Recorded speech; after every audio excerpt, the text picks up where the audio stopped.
Good morning, Kay here with In and Out of the Garden. I thought we'd take a garden tour this morning. It's the end of May. It's early morning. It's a little cool out here. Everything is wet just because the humidity's been so high, so it's just the morning dew. So right here on the north side of the house, we have the incredible hydrangea. Got some petunias, lantana in here. I've cut back um, the daffodils, so they're still sticking up a little bit, and then just love the coloring on that. I know you all have probably seen this, but I thought I would show you since I still have it. I do keep some of my tags. So this is the tag from the Incredible, and it is definitely performing. I did move it last year. It was in the backyard, but it was getting a little bit too much sun. And the plant was surviving, but the blooms weren't lasting very long. So I moved it here, and it seems to be pretty happy. So we'll continue along here. We're going to kind of race the sun here. This little planter here, um, I have some lavender in there. And then this, it's not bloomed out yet, is status. I don't know. I had started a bunch from seed, and so I thought, I'll just stick some in some pots. And so I'm not sure how that's going to work out. So we'll just have to wait and see. So as you come down my little um, stepping stones here, the roses have already fleshed out completely for their first bloom. We still have some roses on there, and they smell awesome. I wish you all could smell them. And then over here to my right, we have the shade bed. And here comes a train. So I'm going to pause for just a minute. Okay, so let's try this again. Um, the birds are chirping so loud. I don't know if y'all can hear them or not. There is a rooster crowing in the background as well. So here in this shade garden, I've got the little planter here with some petunias and some sweet potato vine. Back here in the cart, I've got an asparagus fern with my little gnome. And then here, got all my plants that really can't handle the sun. Got some heuchera in there, some coleus that I just planted, and I took a bunch of starch from. So I've got some very small ones. These two red ones in the back that you can see. Those were starts that I took off other plants because it's so easy to propagate. I do have my little fairy garden here that I created this winter, what's left of it, which isn't a whole lot. And then, I don't know, kind of the star of this bed is this huge hosta here. And it just gets bigger and bigger every year. I suppose eventually I'm going to have to separate it. But just for scale, I'll show you. It's huge. And it brings a lot of light to this area because it's so shaded, and a lot of the things I have in here are kind of dark. So, and then the dark mulch that I've been putting in there every year as well. This boxwood in this planter is one that I had left over and it had in the ground. It didn't winter over very well. I had to cut a lot of it back, and so I thought, well, I'll just put it in a pot and see if it survives. So I think I may try to keep it into a ball form. And then I have some Scottish moss down in there, which is doing quite well. Here behind me, like I said, we're fighting the sun. We're racing the sun. I have this planter, which I have sweet potato vine in, the cordyline, and some petunias. Now you can see this rose bush very well. Neither of these are anything special, but they do put on a lot of flowers, and they do put out a lot of um, sweet aromas. So we'll keep them.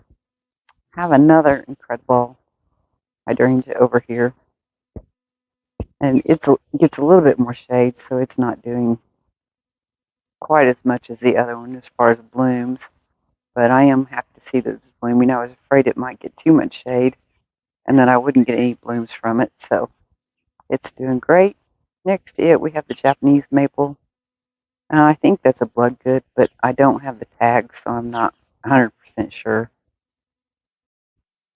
Now we're on the east side of the house, and I just planted this little almost round bed with supertunias.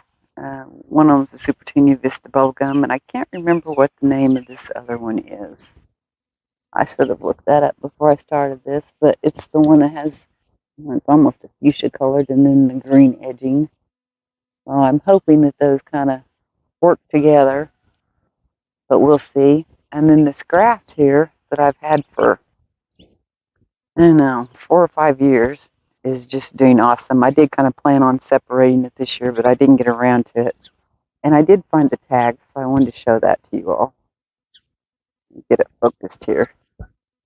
So it is a miscanthus maiden grass, but it has really, really performed, and I love it.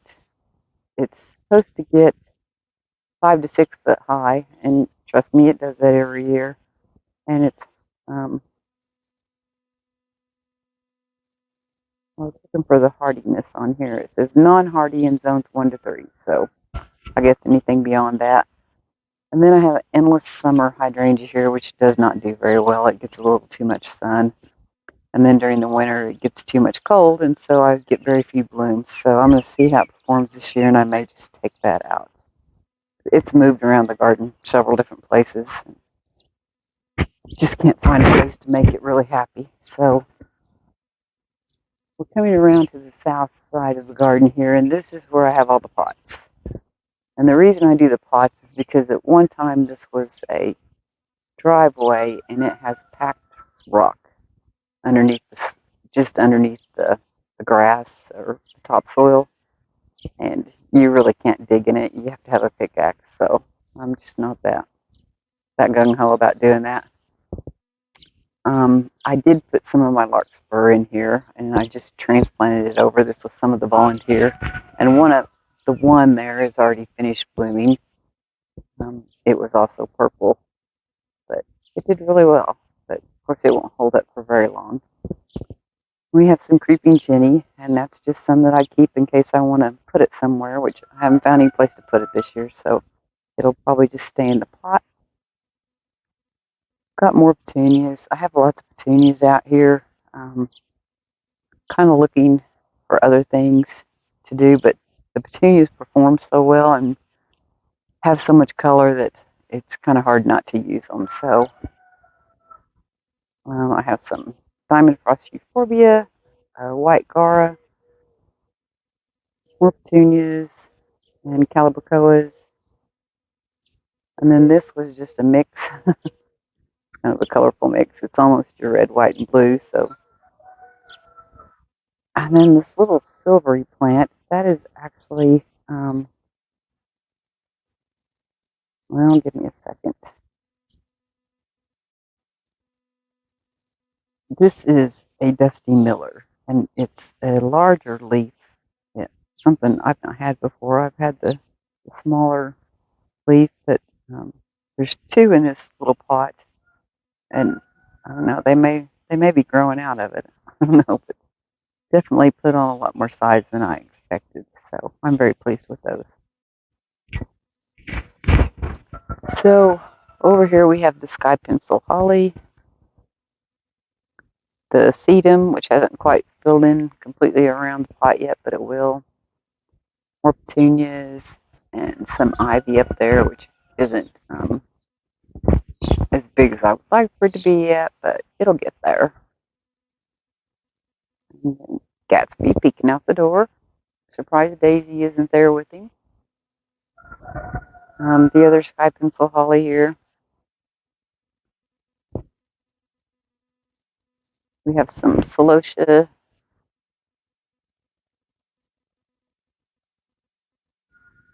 salvia, and I just love the color of the salvia because it stays colorful even when it's not in full bloom, and so it always looks like it's in full bloom when it's not.